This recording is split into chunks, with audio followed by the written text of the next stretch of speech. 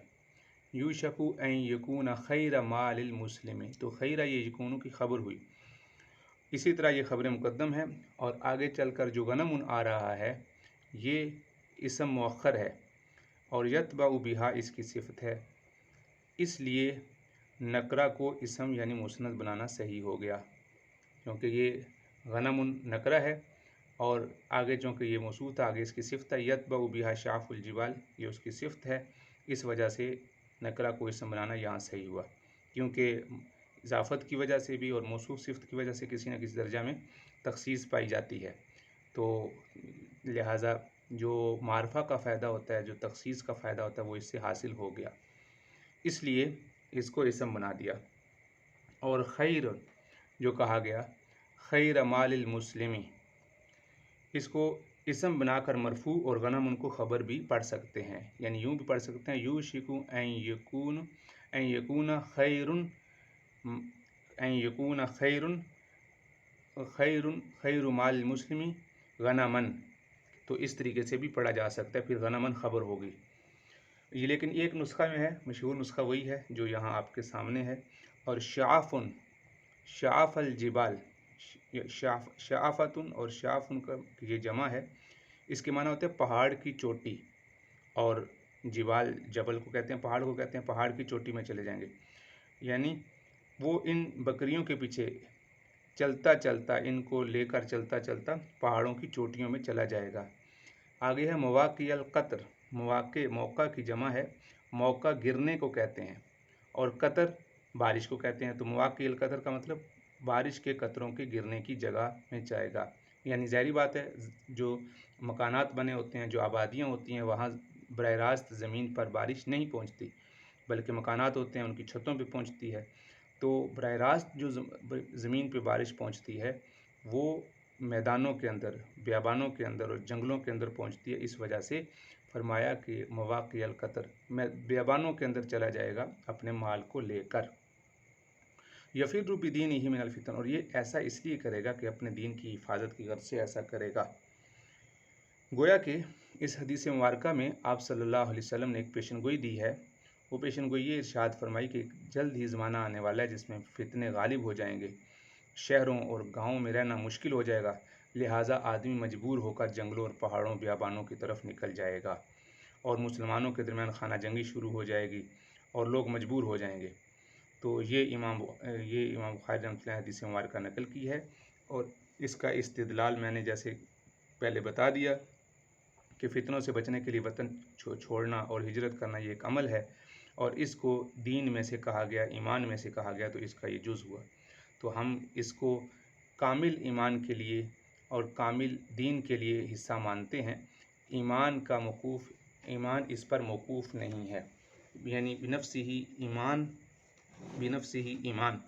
یہ اس کے ساتھ ہی نہیں ہے کہ نفس ایمان کا حصہ ہے، بلکہ نفس ایمان کا حصہ نہیں، بلکہ کامل ایمان کا حصہ ہے. اور یہ حدیث بخاری شریف میں آپ کے سامنے یہ نمبر لکھے ہوئے ہیں. 4 مرتبہ یہ حدیث آئی ہے، اور 5ویں مرتبہ حدیث نمبر 19 سب سے پہلے لکھا ہوا ہے. اطرافو کا معنی اس کے کچھ اجزاء، کسی جگہ پر یہ پوری حدیث آ گئی ہے، کسی جگہ پر اس کے جز آ گئے ہیں.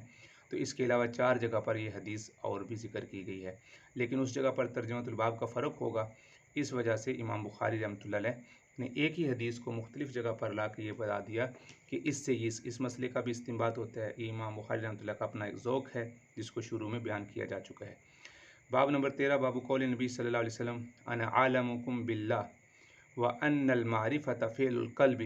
لقول اللہ تعالی ولکن یؤاخذکم بما کسبت قلوبکم.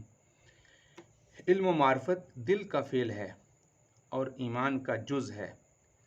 علم و معرفت دل کا فعل ہے اور ایمان کا جز ہے، جیسا کہ اللہ تعالیٰ کا ارشاد ہے وَلَٰكِنْ يُؤَاخِذُكُمْ بِمَا كَسَبَتْ قُلُوبُكُمْ. تو یہاں سے امام بخاری رحمۃ اللہ علیہ اس کو ثابت کرنا چاہ رہے ہیں کہ گویا کہ جو معرفت ہے دل کا فعل ہے۔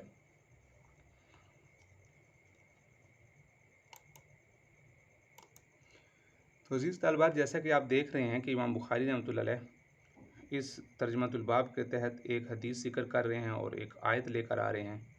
یہ آیت سورہ بقرہ کی 225 نمبر آیت ہے، وَلَٰكِن يُؤَاخِذُكُم بِمَا كَسَبَتْ قُلُوبُكُم۔ اس آیت میں امام بخاری رحمۃ اللہ علیہ فرمانا چاہ رہے ہیں کہ اللہ تعالیٰ نے، اس کا جو پس منظر ہے یا پچھلی آیات کا کچھ حصہ ہے وہ یہ ہے کہ اللہ تعالیٰ تمہاری بیہودہ قسموں پر،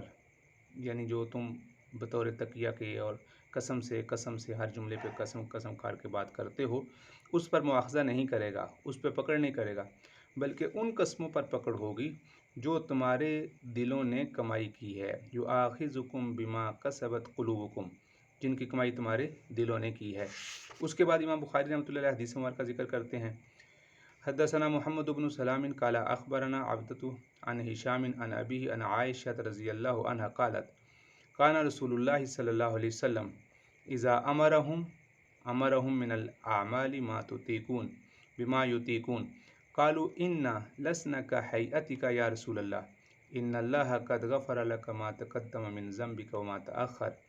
فيغضب حتى يعرف الغضب في وجهه ثم يقول ان اتقاكم وعالمكم بالله انا ان اتقاكم وعالمكم بالله انا۔ راویہ حضرت عائشہ رضی اللہ عنہ آپ صلی اللہ علیہ وسلم سے روایت نقل کرتی ہیں کہ آپ صلی اللہ علیہ وسلم صحابہ رضوان اللہ علیہم اجمعین کو حکم دیا کرتے تھے، اور آپ انہی کاموں کا حکم دیا کرتے تھے جن کاموں کی صحابہ رضوان اللہ علیہم اجمعین طاقت رکھتے تھے۔ بما یطیقون، یہ ظاہری بات ہے، نماز پڑھنا، روزے رکھنا۔ آپ صلی اللہ علیہ وسلم امت کے حق میں بہت شفیق تھے، یعنی صحابہ کو کوئی ایسا حکم نہیں دیتے تھے جو ان پر شاق ہوتا، بہت مشکل ہوتا۔ تو ان اعمال کی آپ صلی اللہ علیہ وسلم ان اعمال کی حکم دیا کرتے تھے جو وہ کر سکتے تھے۔ قالو، تو صحابہ کو اپنے اعمال کم لگے، یعنی ان کو یہ لگا کہ ہم جو کام کر رہے ہیں یہ کوئی بہت زیادہ مشکل نہیں ہے، تو انہوں نے عرض کیا، اے اللہ کے رسول، انا لسنا کا ہیئتک یا رسول اللہ، اے اللہ کے رسول، ہم آپ کی طرح نہیں ہیں، یعنی آپ جس مرتبے پر ہیں ہم اس مرتبے پر نہیں ہیں۔ ان اللہ قد غفر لک ما تقدم من ذنبک وما تأخر، بے شک اللہ تعالیٰ نے آپ کے تو اگلے پچھلے گناہوں کو معاف کر دیا ہے، آپ تو بہت بلند مرتبے میں ہیں اور ہم بہت نیچے ہیں، تو یعنی ہمیں کوئی اور ایسے مشکل اعمال بتائیں۔ تو آپ صلی اللہ علیہ وسلم نے، اب آپ صلی اللہ علیہ وسلم کا چہرہ انور غصے سے متغیر ہو گیا۔ فَيَغْضَبُ، آپ ناراض ہو گئے۔ حَتَّى يُعْرَفَ الْغَضَبُ فِي وَجْهِهِ، یہاں تک کہ ناراضگی کے اثرات چہرے پہ دکھائی دینے لگ پڑے، یعنی چہرے میں آپ علیہ السلام کا غصہ محسوس ہونے لگا۔ ثُمَّ يَقُولُ، پھر اس کے بعد آپ صلی اللہ علیہ وسلم فرمایا، اِنَّ أَتْقَاكُمْ، بے شک میں تم میں سب سے زیادہ ڈرنے والا ہوں، وَعَالَمُكُمْ، اور تم سے سب سے زیادہ جاننے والا ہوں، انا، بے شک میں جاننے والا ہوں۔ اب اس حدیث مبارکہ کی اور آیت کی تشریح جو صحابہ رضوان اللہ علیہم اجمعین کیا عرض کرنا چاہتے تھے، اس کی تشریح پہ بات کر لیتے ہیں، کیونکہ پہلے تو ترجمۃ الباب کے حوالے سے تھوڑی پہلے بات کی کہ امام بخاری رحمۃ اللہ علیہ یہ ثابت کرنا چاہتے ہیں کہ جو معرفت ہے اللہ تعالیٰ کی معرفت، یہ دل کا فعل ہے، اور ایمان بھی دل کا محل ہے، لہٰذا جو فعل ہے جس کو فرمایا جا رہا ہے بما کسبت قلوبکم، جو تمہارے دل کر رہے ہیں، یعنی علم و معرفت، تو اس سے امام بخاری رحمۃ اللہ علیہ اس کو ایمان کا جز ہونا ثابت کرنا چاہتے ہیں۔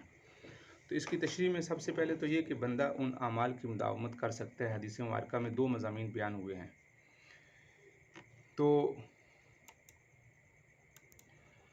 عزیز طالبات، جیسا آپ دیکھ رہے ہیں کہ اس حدیث مبارکہ میں صحابہ رضوان اللہ علیہم اجمعین نے اپنے عمل کو مختصر سمجھا۔ تو اس حدیث مبارکہ میں 2 مضمون ہوئے۔ ایک تو یہ کہ صحابہ کو آپ صلی اللہ علیہ وسلم جو حکم دیا کرتے تھے، جس کا پہلے ذکر ہے، اذا امرهم من الاعمال مما یطیقون، آپ صلی اللہ علیہ وسلم کی کوشش یہ ہوتی تھی کہ ان کو اتنی ہی بات کا حکم دیا جائے جتنا یہ آسانی سے کر سکیں، اس لیے کہ آسان کام پہ مداومت آسان ہوتی ہے، استقلال کے ساتھ، مستقل مزاجی کے ساتھ اور ہمیشگی کے ساتھ کرنا آسان ہوتا ہے، جبکہ مشکل عمل کو کرنا مشکل ہو جاتا ہے، مداومت کے ساتھ کرنا مشکل ہو جاتا ہے، انسان اکتا آ جاتا ہے۔ اس وجہ سے آپ صلی اللہ علیہ وسلم ان کو مشکل باتوں کا حکم نہیں کیا کرتے تھے، اور ایسے بہت سے متعدد واقعات صحابہ میں ملتے ہیں کہ صحابہ رضوان اللہ علیہم اجمعین نے اپنی رائے سے بہت مشکل اعمال شروع کر دیے تو آپ صلی اللہ علیہ وسلم نے ان کو روکا۔ تو اسی طرح حضرت عبداللہ بن عمر رضی اللہ تعالیٰ عنہ ہر روز روزہ رکھنا شروع کر دیا، رات بھر نفلیں پڑھنا شروع کر دیں، تو حضرت عثمان رضی اللہ تعالیٰ عنہ کو تبتل سے روک دیا۔ تو اس طرح بہرحال یہ واقعات ملتے ہیں۔ 3 صحابہ آپ حضرت عائشہ رضی اللہ عنہ کے پاس آئے، اسی نے کہہ دیا کہ جی میں مستقل روزہ رکھوں گا، کسی نے کہا میں مستقل نفلیں پڑھوں گا، کسی نے کہا جی میں نکاح نہیں کروں گا۔ تو آپ صلی اللہ علیہ وسلم نے گویا کہ صحابہ رضوان اللہ علیہم اجمعین نے اپنے عمل کو ہلکا سمجھا، تو اس پر آپ صلی اللہ علیہ وسلم نے فرمایا، اور دوسرا کیا کیا، اِنَّا لَسْنَا كَحَيْئَتِكَ یا رسول اللہ، ہم آپ کے مرتبے میں نہیں ہیں، یعنی اپنے کو بہت چھوٹا سمجھا، آپ کے تو سب گناہ معاف ہو چکے ہیں۔ تو اس پر آپ صلی اللہ علیہ وسلم نے فرمایا انا اتقاکم، میں تم سے زیادہ ڈرنے والا ہوں۔ اس کا مطلب یہ ہے کہ دیکھو میں تم سے زیادہ ڈرنے والا ہوں، اس کے باوجود میں سوتا بھی ہوں اور جاگتا بھی ہوں، رات کو نفلیں بھی پڑھتا ہوں اور سو بھی جاتا ہوں، آرام بھی کرتا ہوں۔ کیوں؟ ان لجسدی علیک حق، تمہارے اوپر تمہارے جسم کا بھی حق ہے، میں روزے رکھتا بھی ہوں، افطار بھی کرتا ہوں۔ بسا اوقات آپ صلی اللہ علیہ وسلم مسلسل روزہ رکھنا شروع کر دیتے تھے، بسا اوقات آپ علیہ السلام مسلسل افطار شروع کر دیتے تھے، یعنی روزہ نہیں رکھتے تھے۔ اسی طرح میں نے نکاح بھی کیے ہوئے ہیں، تو میں حالانکہ تم سے زیادہ ڈرنے والا ہوں۔ وَأَعْلَمُكُم بِاللَّهِ، اور میں اللہ کی رضا کو تم سے زیادہ جانتا ہوں، اس لیے کہ اللہ کی رضا یہی ہے کہ انسان حال کے امر کو پہچانے، جب تھک جائے تو سو جائے، جب فریش ہو جائے، تازہ ہو جائے، اس کی طبیعت میں حشاش آ جائے بھی عبادت بھی کرے، اس لیے کہ سوئے ہوئے ہونے کی حالت میں، سخت نیند کی حالت میں دعا کرنے سے بھی منع کیا گیا ہے، کہیں ایسا نہ ہو کہ دعا کرنے لگے تو بد دعا کر بیٹھے، اس وجہ سے اس سے بھی منع کیا گیا۔ تو امام بخاری رحمۃ اللہ علیہ نے جو اس سے اصلاح کرنے کی کوشش کی ہے کہ وَأَنَّ الْمَعْرِفَةَ فِي الْقَلْبِ، تو اس کو چونکہ شاید اس وجہ سے ثابت کرنے کی، اس طریقے سے ثابت کیا ہوگا کہ جو معرفت ہے، علم معرفت ہے، یہ بھی دل میں ہوتی ہے، ایمان بھی دل میں ہوتا ہے، علم بھی دل میں ہوتا ہے، تو اس وجہ سے ایمان کا جز ہوا۔ لیکن حضرات محدثین فرماتے ہیں کہ اس ترجمۃ الباب سے امام بخاری رحمۃ اللہ علیہ اپنے موقف کو اور اپنے مستدل کو واضح نہیں کر سکے کہ یہ ایمان کا جز کیسے ہوا، ایمان کا جز کیسے ہوا۔ تو اس وجہ سے یہ ان کا جو امام بخاری رحمۃ اللہ علیہ اپنے مدعا پر یہ آیت پیش کی ہے، یہ ترجمۃ الباب اس آیت اور اس حدیث مبارکہ پر پیش کیا ہے، اس سے امام بخاری رحمۃ اللہ کا اپنا دعویٰ ثابت نہیں، واضح نہیں ہو سکا۔ باب من کرہ ان یعود فی الکفر کما یکرہ ان یلقى فی النار من الایمان۔ حدثنا سلیمان بن حرب قال حدثنا شعبۃ عن قتادة عن انس رضی اللہ عنہ عن النبی صلی اللہ علیہ وسلم قال ثلاث من كن فیہ وجد حلاوة الایمان، من كان اللہ ورسولہ احب الیہ مما سواہما، ومن احب عبدا لا يحبه الا للہ، ومن یکرہ ان یعود فی الکفر بعد اذ انقذہ اللہ کما یکرہ ان یلقى فی النار۔ انظر حدیث نمبر 16، یہ بھی حدیث وہاں گزر چکی ہے، اور یہ کہ اس جگہ پر اس کو بیان کیا جا چکا ہے کہ حلاوت ایمان حاصل کرنے کے لیے ثلاث من کن فیہ وجد حلاوت الایمان، جس کے اندر 3 باتیں ہوں گی، وہ ایمان کی حلاوت اور ایمان کا ایسا مزہ چکھے گا کہ جو اس کو غیر میں نہیں ملے گا۔ یعنی 3 باتیں جس میں ہوں گی ایمان کا مزہ چکھ لے گا، اللہ اور رسول کے سوا تمام کی محبت، اللہ اور رسول کے علاوہ کسی چیز کی بھی محبت اس کے دل میں نہ ہو۔ من کان اللہ ورسولہ احب الیہ مما سواہما، اللہ اور اس کے رسول کی محبت اس کے ما سوا پر غالب ہو جائے اور اللہ ہی کے لیے سارے کام کرے، اور کفر میں لوٹنا اس کے بعد کہ اللہ تعالیٰ نے اس کو دوزخ سے بچا لیا۔ وَمَن يَكْرَهُ أَن يَعُودَ فِي الْكُفْرِ بَعْدَ إِذْ أَنْقَذَهُ اللَّهُ كَمَا يَكْرَهُ أَن يُلْقَى فِي النَّارِ، کہ دوزخ میں جیسے جانا اس کو ناپسند ہوتا ہے، ایسے اس کو کفر کی طرف لوٹنا یہ ناپسند ہو۔ تو یہ حدیث ابھی جیسے میں نے بتایا کہ چند حدیث قبل حدیث نمبر 16 کے تحت یہ گزری ہے، تو ابھی آپ وہاں پڑھ چکے ہیں، اب یہ دوسری مرتبہ آئی ہے، یہ وہی حدیث ہے۔ اس حدیث میں امام بخاری رحمۃ اللہ علیہ یہ ترجمۃ الباب قائم کر رہے ہیں، اور فرمایا کہ اس سے پہلے جو امام بخاری رحمۃ اللہ نے ترجمہ قائم کیا تھا وہ کیا تھا وجد حلاوت الایمان، یعنی جس اندر یہ مذکورہ باتیں ہوں گی وہ ایمان کی حلاوت پائے گا، یعنی حلاوت الایمان کے حساب سے یہ ترجمۃ الباب گزر چکا ہے۔ تو اب تک یعنی مثبت پہلو میں سے اعمال کو ایمان کا جز ثابت کیا ہے اس سے پہلے، اب اس سے منفی پہلو سے اعمال کو ایمان کا جز ثابت کر رہے ہیں۔ اس حدیث مبارکہ کے ترجمہ الباب میں اور اس میں فرق یہ تھا، وہاں یہ تھا کہ حلاوت ایمان اس کے اندر ہوگی جس میں یعنی مثبت پہلو تھا۔ مثبت پہلو کیا تھا کہ وہ اللہ اور اللہ کے رسول کے ساتھ محبت کرے، اور اللہ اور اللہ کے رسول کے ماسوا کی محبت اس پر غالب نہ ہونے پائے، تو یہ تھا۔ اب منفی پہلو کے اعتبار سے کیا ہے؟ منفی پہلو کے اعتبار سے یہ ہے کہ ایمان کامل کا جز اس طرح بنتا ہے کہ جو آدمی کفر میں جانا اس کو ناپسند کرتا ہو، اور کیسے؟ جیسا کہ انسان آگ میں جانا ناپسند کرتا ہے، اور اس کے آخر میں دیکھیں امام صاحب نے فرمایا من الایمان، یہ ایمان میں سے ہے۔ تو گویا کیا مطلب ایمان کا جز ہے۔ امام بخاری رحمۃ اللہ علیہ اپنے اس من الایمان کے باب سے، یہ اس آخری لفظ کے باب سے یہ ثابت کرنا چاہتے ہیں کہ یہ عمل ایمان کا جز ہے، گویا کہ ایمان اعمال کے مجموعے کا نام ہے۔ تو جس کو حضرات محدثین فرماتے ہیں کہ مجموعے کا نام نہیں بلکہ نفس ایمان، جو صرف ایمان ہے، جو اللہ کو ایک ماننا، یہ اللہ کو ایک مان لینا، اس کے اندر کمی بیشی نہیں آتی۔ ہاں البتہ یقین اللہ پر پختگی اور اللہ رب العزت کے وعدوں اور وعیدوں پر جتنا انسان کا یقین پختہ ہوتا چلا جائے گا، اتنا ہی اللہ رب العزت کی طرف توجہ اور اعمال کی طرف رغبت اور آخرت کی طرف یقین بڑھتا چلا جائے گا۔ ہاں البتہ اگر ایک آدمی یعنی اس کے اندر یہ باتیں اس سطح تک نہیں ہیں تو اس کو ہم یہ نہیں کہیں گے وہ کافر ہو گیا، ہم یہ کہیں گے اس کا ایمان کمزور ہے۔ باب تفاضل اہل الایمان فی الاعمال۔ حدثنا اسماعیل قال حدثني مالک عن عمرو بن یحیی المازنی عن ابیہ عن ابی سعید الخدری رضی اللہ عنہ عن النبی صلی اللہ علیہ وسلم قال يدخل اہل الجنة الجنة واہل النار النار ثم يقول اللہ تعالی اخرجوا من كان في قلبه مثقال حبة من خردل من الایمان فیخرجون منها، یہ مجہول کا صیغہ ہے، فیخرجون منها قد اسودوا فیلقون فی نہر الحیاء او الحیات۔ اب راوی کو شک ہے کہ یہاں پر لفظ حیات ہے یا حیا ہے، شک کا مالکن فینبتون کما تنبت الحبۃ فی جانب السیل الم تر انہا تخرج صفراء ملتویۃ۔ تو یہ حدیث مبارکہ ہے، اس کے اوپر امام بخاری رحمۃ اللہ نے ترجمۃ الباب قائم کیا ہے۔ تفاضل اہل الایمان فی الاعمال، مومنین کے اعمال کا کم و بیش ہونا، مومنین کے اعمال کا کم و بیش ہونا۔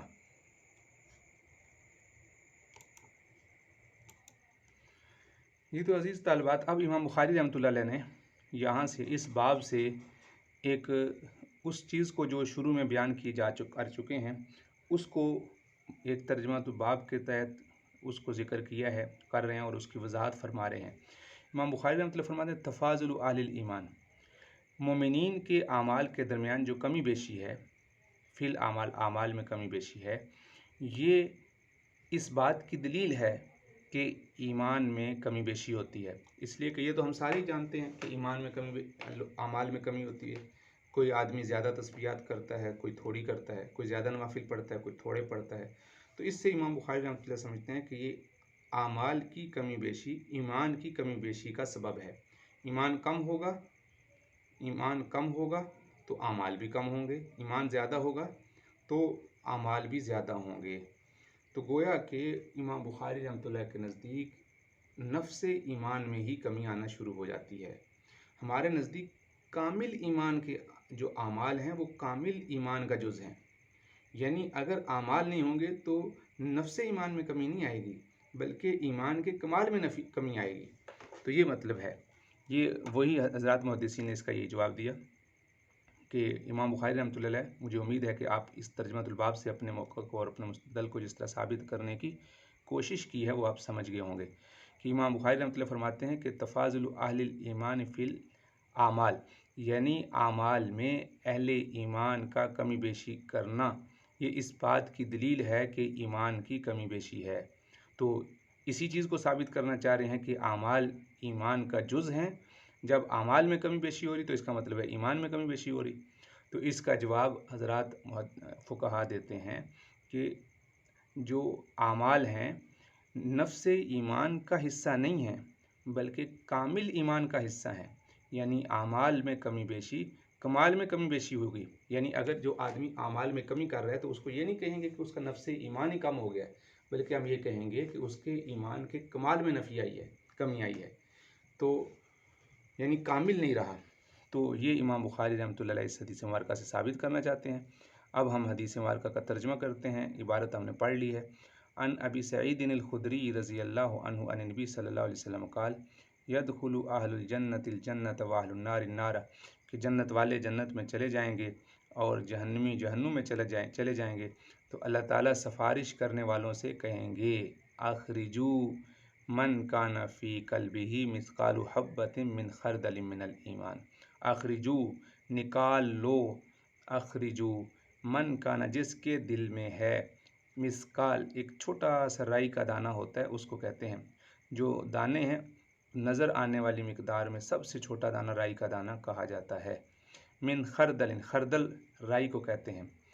یہ سرسوں جیسے ہوتے ہیں، اس طرح کا ایک دانہ ہوتا ہے، سرسوں کے بیج ہوتے ہیں، چھوٹے دانے ہوتے ہیں، اسی طرح رائی کا بھی ایک پودا ہوتا ہے، اس کے چھوٹے چھوٹے باریک دانے ہوتے ہیں۔ آپ یوں سمجھ لیں کہ گندم کا جو دانہ ہے، گندم کے دانے کے اگر 100 پیس کیے جائیں تو شاید اس میں ایک یہ خردل کا دانہ بنے گا۔ اس کے دل کے برابر میں اگر کسی کے دل، اس کے برابر بھی اگر کسی کے دل میں ایمان ہے، فَيُخْرَجُونَ مِنْهَا، تو ان کو نکالا جائے گا، دراں قدس ودو، جہاں تک کہ وہ سیاہ جل جل کے کوئلہ بن چکے ہوں گے، فَيُلْقَوْنَ فِي نَهْرِ الْحَيَاءِ أَوِ الْحَيَاةِ، جب ایک ہی ہم معنی الفاظ کے درمیان جب حرف او آ جائے تو یہ اس بات کی دلیل ہوتی ہے کہ راوی کو شک ہے، اور یہ شک روات کا حدیث میں کسی کمی بیشی کو ثابت نہیں کرتا، یعنی یہ ثابت نہیں کرتا کہ صحابہ کو تو شک ہو گیا ہے، ان کا تو حافظہ ہی پختہ نہیں تھا، بلکہ یہ اس بات کی دلیل ہے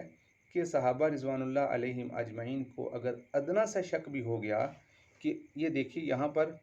تائے مدورہ ہے اور یہاں تائے مدورہ نہیں ہے، حیا بھی زندگی کو کہتے ہیں، حیات سے ہے،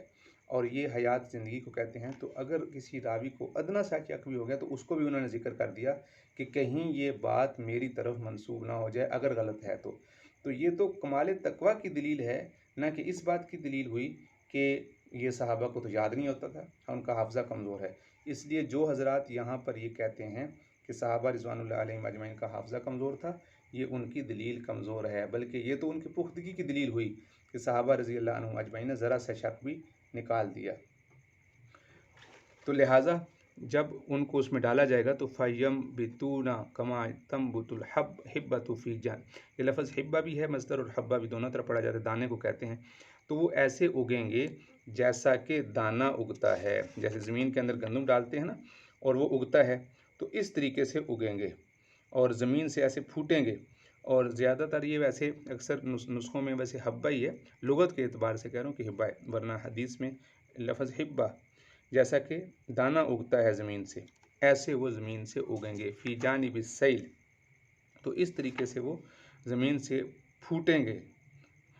ویسے تنب انبت ینبت کا معنی ہوتا ہے کسی چیز کا پھوٹنا، نکلنا، تو وہ اس نہر حیات سے دانے، یعنی جیسے دانہ نالے کی جانب میں اگتا ہے، آپ نے کبھی دیکھا ہوگا دیوار کے اندر بعض اوقات وہ کوئی دانہ یا کوئی تنکا یا گھاس وغیرہ نکل آتا ہے، تو اس طریقے سے نکلتا ہے۔ الم تر انہا تخرج صفراء ملتویۃ،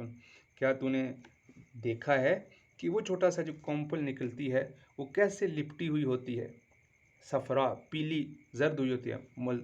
ملتویۃ جیسا لپٹی ہوئی ہوتی ہے، یعنی خوشوں کے اندر سے نکل رہی ہوتی ہے۔ تو سیل کا معنی یعنی اس نالے کے کنارے سے یا سیلاب وغیرہ جب نکلتا ہے تو اس کے کنارے سے جس وقت وہ دانے پھوٹتے ہیں تو ان کے جانب کا معنی تھا کنارہ،